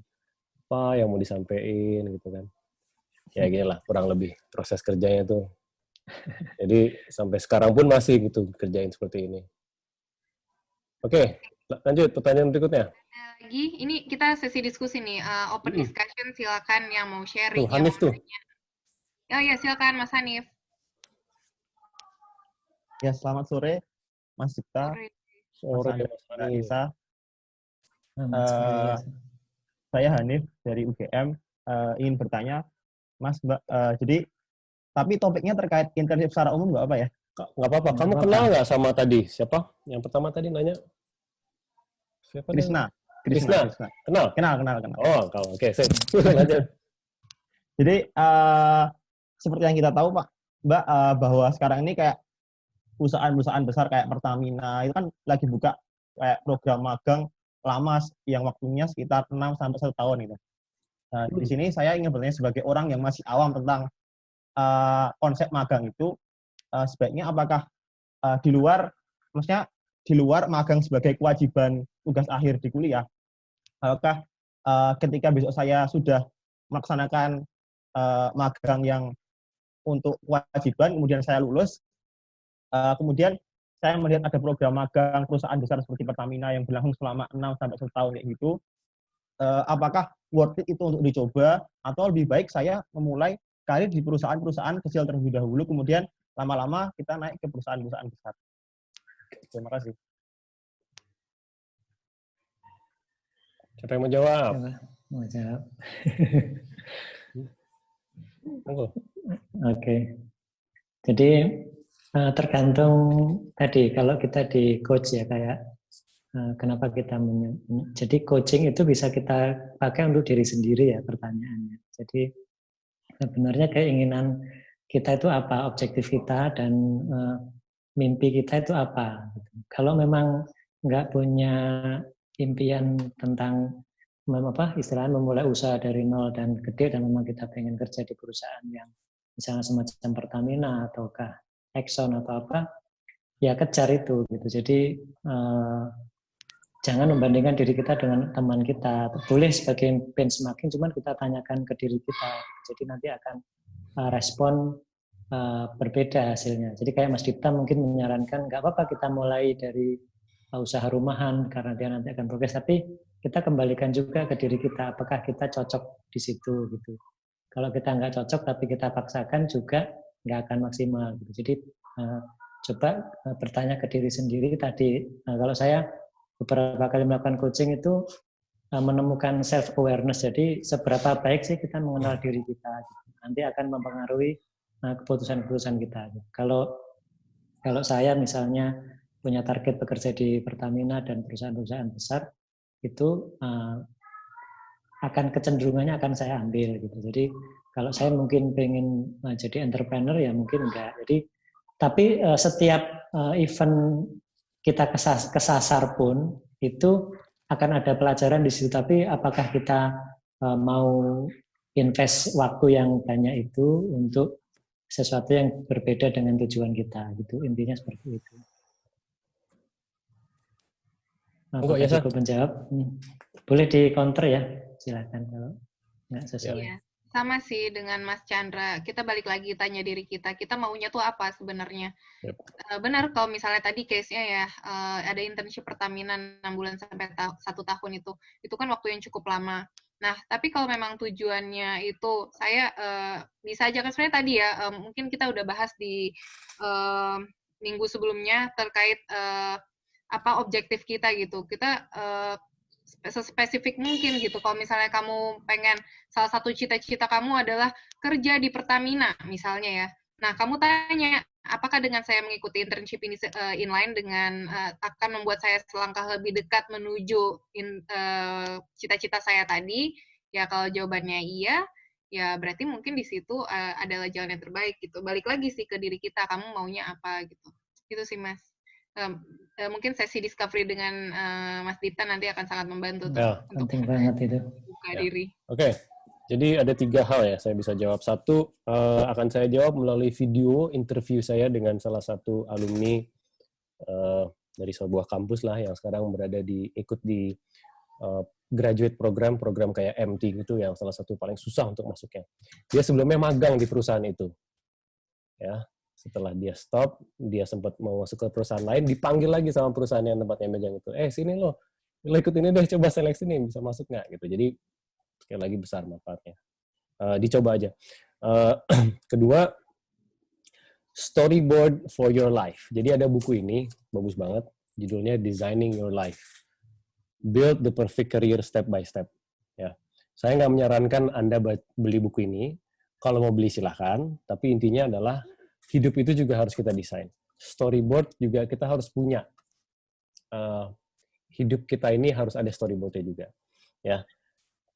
Percaya atau tidak, apa yang saya lakukan sekarang di Unlock Your Potential for Students, itu adalah satu kertas kecil di storyboard hidup saya. My professional storyboard. Oke? Jadi sebelum saya ujung-ujungnya bisa menjadi executive coach yang klien saya atau orang-orang yang saya bantu itu adalah di level leadership yang tinggi ya, CEO, direktur, dan seterusnya, ya saya harus bantu teman-teman mahasiswa-mahasiswi dulu dong, gitu, ya kan? Saya share dulu, saya kosongin dulu nih apa yang saya punya dari zaman kuliah dulu, baru pindah nanti ke berikutnya, ya kan, sharing waktu. Jadi gitu, unlearn dulu, kosongin dulu, baru ini. Nah, itu storyboard. Nah, kalau itu si tempat magang itu nanti tidak masuk di salah satu kertas yang kamu siapkan itu, ya jangan diambil gitu. Tungguin aja, tunggu sebentar aja. Harus sabar memang. Itu nomor 2. Nomor 3 adalah kalau aku bisa ngasih saran untuk diriku pas masih muda dulu, the best advice I would give would be make more mistakes. Karena dengan saya mencoba segala sesuatu, saya akan belajar lebih banyak, maka hidup kita pun semakin berwarna. Makin banyak bisa kita ceritain ke orang, makin banyak kita bisa kontribusi terhadap hidup orang juga. Kenapa? Karena kita udah melalui semua kesalahan-kesalahan itu. Ya kan? Jadi coba aja. Every experience is a learning experience. Ya kan? Go ahead, try it, make more mistakes. Oke, Mas Dipta, ini udah lama nih, Mas Irfan angkat tangan. Mungkin Mas Irfan, silakan Mas Irfan, pertanyaannya atau komentarnya nih, silakan. Oke, terima kasih Pak Dipta, Pak Chandra, dan Kak Yesa. Jadi selamat sore, perkenalkan nama saya Pak sih. Jadi perkenalkan nama saya Muhammad Irfan dari Teknik Perminyakan ITB angkatan 2016. Wah, junior. Terus? Jadi saya ingin menanyakan Pak, ketika sudah selesai tugas akhir atau kerja praktek, boleh nggak sih Pak kita minta rekomendasi atau preference yang bisa dicantumkan di LinkedIn atau CV kita sih Pak? Boleh nggak sih Pak? Terus yang kedua, bila kita masih berhubungan baik dengan HR-nya, boleh nggak sih Pak kita menanyakan apakah ada peluang untuk magang atau lanjut untuk bekerja di sana? Oke. Terima kasih. Keduanya aku jawab sangat boleh dan sangat harus. Tapinya adalah ini. Kamu harus bisa membangun yang namanya trust. Ya, kamu harus bisa membangun credibility kamu dulu. Trust, yang paling penting itu trust dulu. Ya, trust itu dibangun dari apa? Dapatnya dari mana? Trust itu dibangun di saat kamu bisa memberikan manfaat untuk orang itu. Oke? Jadi kalau kamu hanya datang ke perusahaan itu di saat internship itu, KPTA atau apapun itu hanya dikasih buku, dikasih modul, disuruh baca, disuruh ngitung-ngitung sesuatu, gak bakal terbangun trust-nya. Tapi kalau orang itu sampai yang berkata-kata, wah, Van, makasih banget ya, gue kebantu banget nih. Wah, ini kepake banget nih sama kita nih. Begitu keluar kata-kata itu, that's when you know you have built trust. Jadi pastikan trust itu dibangun dulu, gimana caranya beri manfaat ke orang-orang itu. Gimana cara beri manfaat? Tanya sama orangnya, Anda butuh apa dari saya? Okay, how can I help you? I am willing to work my ass off for you. I will get you coffee, I will copy your papers, I will do anything, I will work hard for this. Gitu. Intinya itu. Silakan, lanjut. Ya, kalau dari saya sebenarnya usaha itu tetap dilakukan tapi dengan cara yang elegan ya. Jadi kadang ada beberapa orang yang nanyanya itu ngeselin gitu. Jadi mungkin HRD atau kitanya tuh ngerasa annoying gitu. Jadi kita harus belajar cara bertanya yang tidak mengganggu gitu. Itu bisa kita cari di internet atau bagaimana cara menanyakan. Kayak ngirim email misalnya kita dikasih referensi misalnya Mas Dipta, terus kemudian saya mau email ke bosnya Mas Dipta itu misalnya based on reference Mas Dipta, berarti kata-katanya juga harus kita susun, kita tanya lagi kalau orang mendengarkan kata-kata ini itu kira-kira bakalan ngelihat saya annoying nggak sih atau mengganggu nggak sih, itu tetap perlu kita harus tanyakan. Nah, terus kemudian ketika yang kita lakukan itu sudah maksimal dan kita nggak dapat, jangan membuat kita down, karena bisa jadi kita udah ada nunggu tuh kesempatan di perusahaan yang lebih gede itu. Karena pernah terjadi pada kami atau teman-teman kami itu, ada yang kita sempat kasihan, aduh kasihan ya teman, sampai kita semua teman-teman tuh kasihan sama orang itu. Nah, sementara ketika dia melewati selang berapa lama, dia malah keterima di perusahaan yang jauh lebih besar daripada kita. Jadi jangan terlalu ketika sudah maksimal usaha kita dan kita nggak diterima di situ, mungkin bukan di situ tempat kita. Jadi open gitu, karena bisa jadi tempat yang sudah menunggu itu jauh lebih besar yang sudah disiapkan untuk kita. Itu dari saya. Oke, Mas Chandra, terima kasih. Kalau dari saya mungkin nambah dikit contoh yang praktikal yang bisa dilakukan ya, karena mungkin seandainya nih surat rekomendasi terlalu ribet, terus kamu udah punya trust dan relationship kamu juga bagus dengan seseorang di di lingkungan internship kamu, bisa sesimpel minta recommendations di LinkedIn loh sebenarnya. Kan tadi salah satu yang kita penting juga kita build your profile kan. Di LinkedIn itu kan salah satu kamu bisa build profile, kamu dapat recommendations dari orang, misalnya iya saya sudah bekerja, dia salah satu intern saya mentornya kemudian dia share di situ, itu kan juga salah satu poin plus banget. Atau salah satu caranya juga yang bisa dilakukan, misalnya kamu punya project yang kolaborasi dengan banyak orang gitu ya, ada geologisnya atau engineer lainnya dan lain-lain, di LinkedIn pun juga kamu bisa masukin kan nama projectnya apa, terus kamu collaborate with siapa gitu. Apalagi kalau orang-orang yang kamu timnya itu ada di LinkedIn, itu juga bagus banget juga buat LinkedIn kamu. Secara tidak langsung orang yang ngelihat, wah ini orang pernah kerja project bareng ini gitu. Ya itu contoh praktikalnya aja. Seandainya mendapatkan recommendation itu, recommendation letter agak ribet gitu. Bisa dicoba sih. Oke, terima kasih Pak Chandra, Kak Ayesa. Sama-sama, Mas Irfan. Oke, Mas Dipta, itu ke-mute ya, Mas ya? Oh iya, testimoni di LinkedIn itu, aku waktu itu pernah ngasih ke anak yang KP. Jadi dia ngasih duluan, dan dia nulisnya detail. Dia nulisnya detail. Mas Dipta ngebantu karena apa-apa gitu kan, detail. Jadi bukan sekedar ngomong, Mas Dipta mentor yang baik, udah gitu aja gitu. Dia jelas apa yang aku kasih ke dia, jelas. Dia tulis gitu panjang lebar. Jadi di saat ngebales pun aku juga nggak cuma bilang, iya Irfan rajin orangnya gitu, nggak gitu doang kan. Jelas gitu apa yang ini. Tapi ujung-ujungnya itu sih credibility kita sih, manfaat yang kita kasih apa. Betul. Bisa benchmark juga kalau ngelihat beberapa LinkedIn yang power profile itu ya. Itu kan recommendation itu banyak banget dan dari berbagai perusahaan. Karena pas internship-nya mereka di sana juga mereka yaitu tadi trust-nya ada, relationship-nya juga oke. Mereka willing untuk ngasih recommendation ke anak tersebut. Oke, lanjut. Ini ada pertanyaan dari Mbak Ana lagi nih. Tunggu. Chat ya. Bagaimana cara menghadapi pertanyaan? Oke, Mas. Dari Christina dulu. Christina. Oh iya, di atasnya Christina itu ada si Mbak Ana. Atau mau Christina dulu? Apa, Christina dulu. Ya. Oke, Christina. Mbak Christina. Saya ingin bertanya, untuk konten dalam presentasi, baiknya balance antara teks dan gambar. Namun, saat kita ingin point out pada bagian hasil presentasi melalui gambar, apakah boleh Mas dan Mbak presentasinya jadi banyak gambar? Intinya, boleh nggak ada banyak gambar di presentasi? Nggak balance antara teks dan gambar? Nggak apa-apa.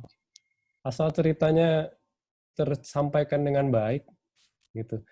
Jadi gini, jawabannya itu pertama, nggak apa-apa. Kamu harus tahu selera audiensnya. Jadi kalau audiensnya orang-orang teknis yang sampai perintilan diliatin gitu ya.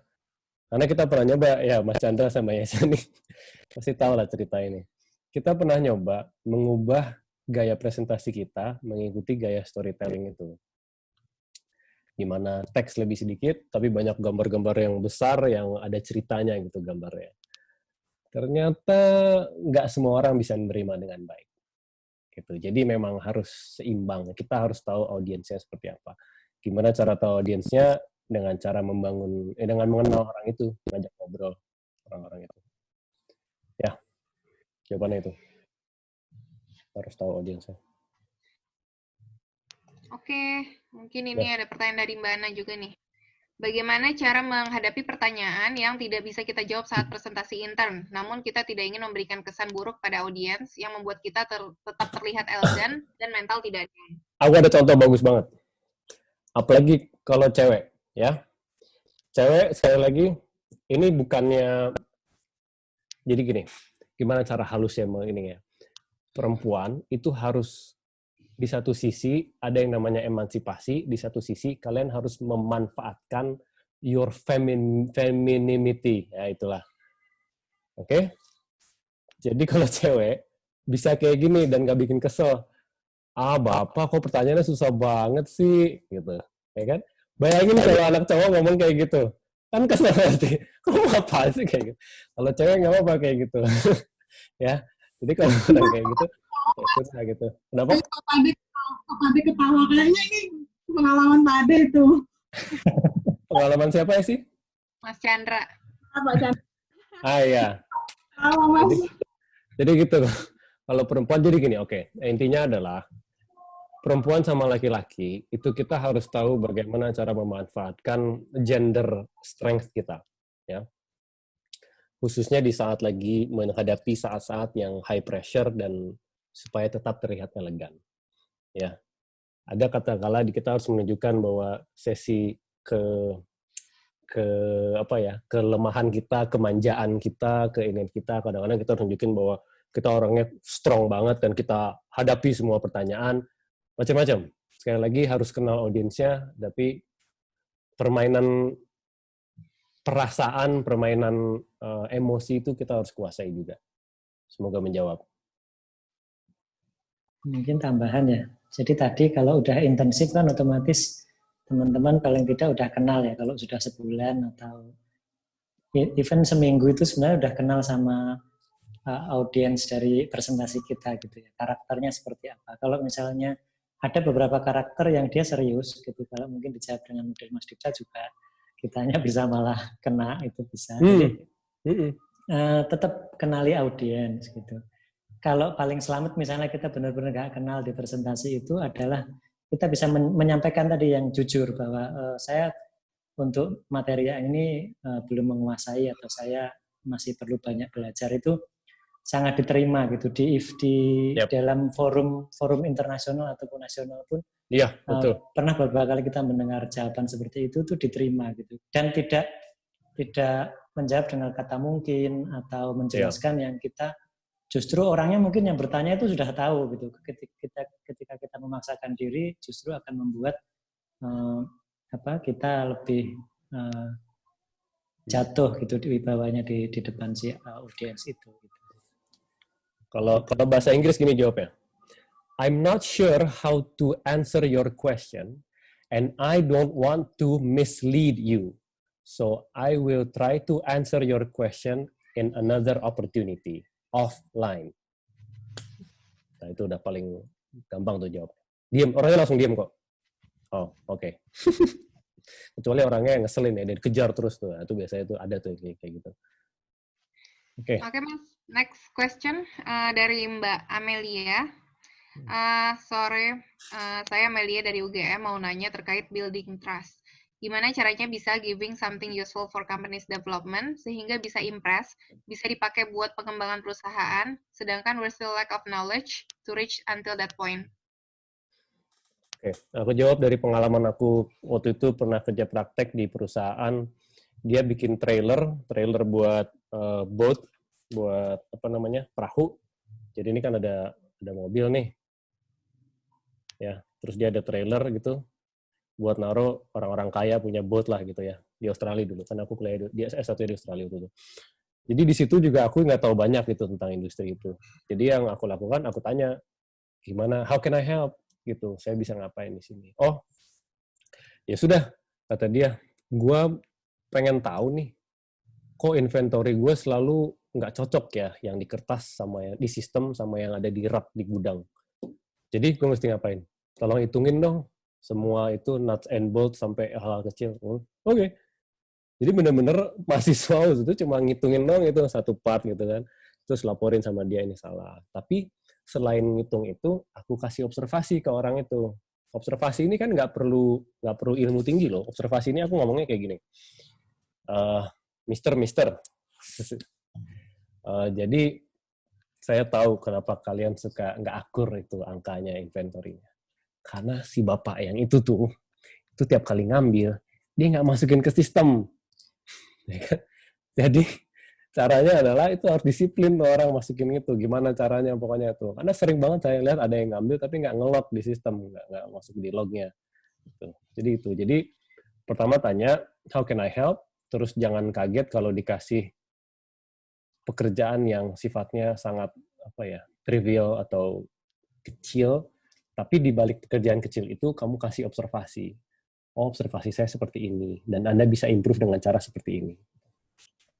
Itu dari aku, silakan lanjut. Ya, kalau dari saya mau nambahin, karena saya juga punya pengalaman nih seperti ini. Waktu internship dulu, kebetulan memang main project-nya itu dari perusahaannya. Dia udah tahu title-nya seperti ini, dan kamu harus menggunakan software ini. Nah, sedangkan saya sendiri tidak punya pengalaman menggunakan software tersebut. Nah, jadi yang saya lakukan waktu itu sebenarnya 3 hal. Yang pertama, saya tanya dulu, bisa ke mentor juga nanyanya ya, ada nggak material untuk saya bisa lakukan pre-reading? Setidaknya saya bisa dari baca dulu nih, mungkin bisa sebelum internship-nya mulai, atau di hari awal-awal internship. Jadi saya setidaknya equip lah dengan basic-basic terkait software tersebut sebelum saya bisa mengoperasikannya. Kemudian yang kedua, tanya juga nih, kira-kira Mas atau Mbak punya saran nggak? Saya bisa mulai dari mana ya? Apa saya bisa, apakah saya mungkin bisa dapat, saya bisa coba dari case yang simple dulu, sehingga saya bisa familiar dengan software-nya, atau mungkin Mas dan Mbak punya saran juga yang lain gitu.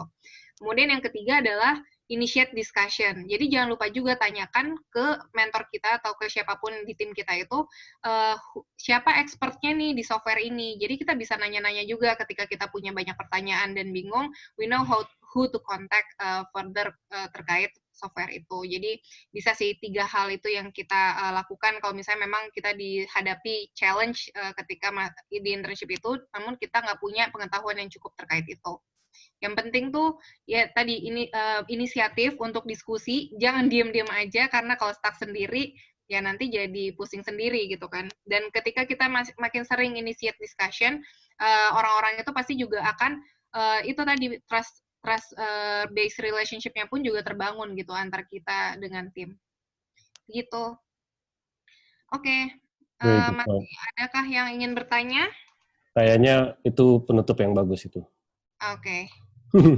Udah Masih ya, jadi Mas Dita waktunya ya. Oke. Oke. Silakan ada kata-kata penutup, Mas Chandra, ini untuk kita nih sesi terakhir soalnya dari fase 1. Oke, kalau dari saya pertama terima kasih kepada Sorry, ini Nurul Dita. Maskana, nanti kalau masih ada waktu habis kita foto nanti saya address ya ininya ya, pertanyaannya. Terus. Ya, pertama terima kasih Mas Dita yang menginvite kami untuk join di acara yang sangat bermanfaat, dan kita senang banget karena kita dulu ketika mahasiswa juga nggak semuanya dapat seperti ini. Jadi saya berharap semoga apa yang kita lakukan ini bisa memberikan insight atau tambahan pengetahuan ya buat teman-teman yang sekarang masih di kuliah. Dan pesan saya tadi, maksimalkan kesempatan ketika masih muda, karena ketika kita sudah umurnya ya kelewat lah, kayak ini mau belajar tuh juga butuh mental yang lebih besar lagi dan butuh effort yang lebih kuat gitu ya pendorongnya. Jadi teman-teman manfaatkan waktu ini sebaik mungkin gitu.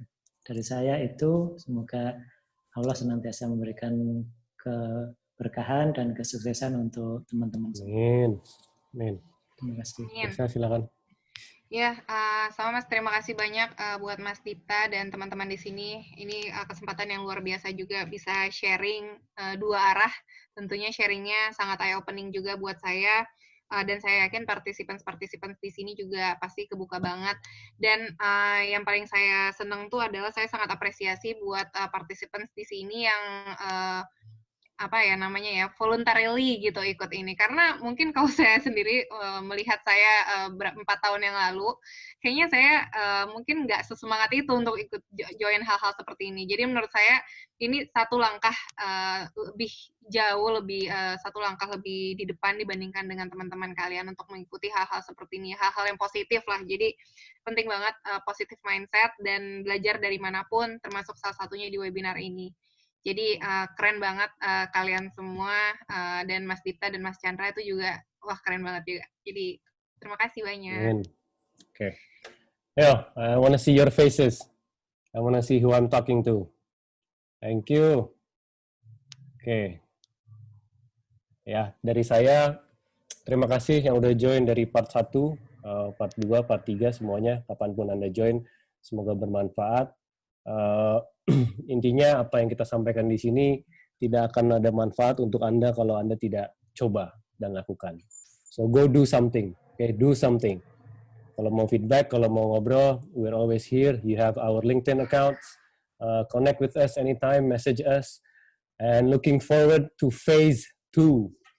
Bakal seru banget nih. Ini saya yakin nggak bakal ada program yang sama. Yakin banget saya. Oke, yang lain semua, tolong dinyalain videonya semua. Dea, Yude, Sari, kalau bisa, please dinyalain. Syakil, nice to see you. Semuanya.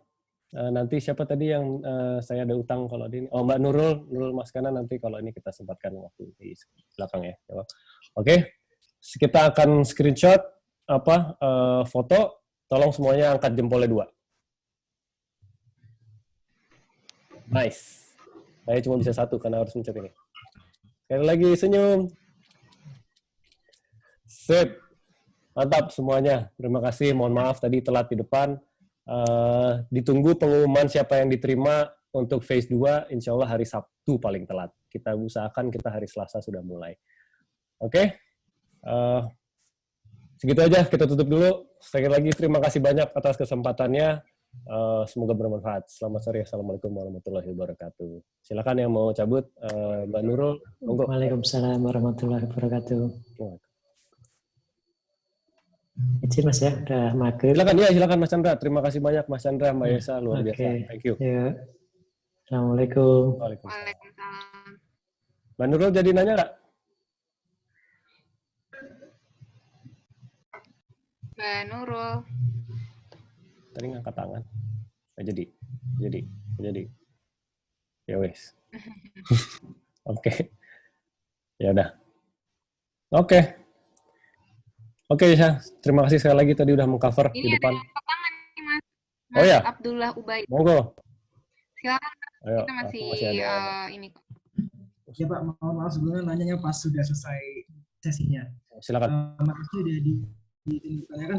Saya izin bertanya Pak. Ini saya Ubed dari UGM juga sama teman-teman tadi. Izin bertanya kalau misalnya kita kan udah internship selama 1 bulan atau lebih gitu kan. Terus kita berhasil membentuk lingkungan yang enjoy untuk sama sama orang-orang dari perusahaannya situ. Kadang-kadang itu kita punya kecenderungan untuk so asik, so akrab gitu-gitu kan Pak. Jadi kesan profesional tuh hilang gitu. Apakah kayak gitu tuh boleh atau enggak gitu sih Pak? Gimana ya? Jadi ibaratnya kalau misalnya sikap kita tuh kayak terlalu ya kayak gitu Pak. Paham? Ya. Intinya ya harus tahu batas saja Mas Ubed. Jadi memang ada beberapa anak-anak yang memang kadang-kadang kerasa kelihatan so asik gitu ya. Tahu batas saja sih ya. Gimana jawabnya ya? Pokoknya kalau kamu, dan bagusnya gini, kamu nanya ini, berarti kamu aware akan hal ini. Ya, kamu aware akan yang namanya pentingnya jangan so asik gitu. Jadi kamu udah tahu gitu mesti kayak gimana sih sebenarnya. Jadi you're on the right track gitu. Ya, saya mungkin ada yang mau ditambah? Ya benar sih. Setidaknya ya itu benar, kita tahu gitu kalau misalnya kita ada potensi untuk jadi so asik atau enggaknya. Jadi ya itu udah benar juga sih. Soalnya apa ya, kadang kan mungkin ada batas-batas yang agak annoying itu. Mungkin ketika respect itu apa ya, agak less respect mungkin ya, yang aku pernah rasain juga ketika kita mulai kayak agak kurang terasa respect. Ya respect itu sebenarnya bukan yang kayak dihormatin banget ya, cuman ya mutual respect aja gitu sesama orang, sesama manusia gitu kan. Ketika itu udah kurang ya mungkin di situ yang it start to get a little annoying. Yeah, put yourself in their shoes. Nah, ya, kamu posisikan diri kamu sebagai orang itu. Kira-kira kalau kamu dapat anak KP, anak TA kayak begini, kamu kesel nggak? Gitu. Kalau kamu kesel ya jangan. Simple. Terima kasih banyak, Mas. Sama-sama. Kalau kamu bisa ngasih contoh lebih bagus lagi. Contoh nyatanya seperti apa yang kamu maksud? Misalnya aku punya contoh nyata. Contohnya, misalnya kamu observasi, kan kamu udah berapa lama gitu ya internship, seminggu kamu perhatiin Mbak ini nih makannya sehat, dijaga, terus dia dia olahraga dan lain-lain, terus kamu juga ngelihat, wah dia nih bener-bener merhatiin makanannya gitu. Terus kamu nanya, berat Mbak berapa sih emangnya? Kayak apalagi cewek ya. Men, lo nggak sedekat itu sama gue buat nanya berat badan gue cuy, kayak gitu tuh. Hal-hal kayak gitu. Ya, tapi ya itu contoh aja sih. Maksudnya pelajari juga orangnya gitu ya. Atau ada orang ini baru mengalami musibah, terus ditanya detail musibahnya, ya itu kan juga ya nggak tempatnya gitu. Ya hal-hal common sense sih sebenarnya. Oh, berarti kita lebih peka gitu ya, lebih tahu batasan-batasan gitu ya. Iya, kalau cewek ya itu kayak berat badan tuh hal yang sensitif ya. Berat badan, umur. Iya, soalnya itu pengalaman pribadiku loh yang berat badan. Bahkan dia bukan nanya berat badan, tapi dia bilang, Mbak berat badannya tuh segini kan? Dan itu 10 kilo di atas berat badanku sekarang, Mas Dipta, ya Allah. Sok pinter tapi ya itulah, ya kacau lah pokoknya. Ya itu, nggak penting. Just stay away. Stay away itu dari masalah ini. Berat-berat pokoknya. Oh, banyak dari UGM ya, Pit? Iya, dari UGM banyak banget ya dari tadi. Tadi itu Prisna tuh juga seangkatan. Oh iya. UIR, UGM. Senang aku banyak nih, variatif banget nih. 103 orang yang daftar so far. Mantap. Jadi kalau gitu makasih banyak Mas. Sama-sama. Terima kasih Mas Ubed. Banyak. Aku juga cabut dulu, maghrib. Oke, berarti. Sekali lagi, terima kasih. Iya, terima kasih. Sama-sama semuanya. Assalamualaikum. Aku stop ya.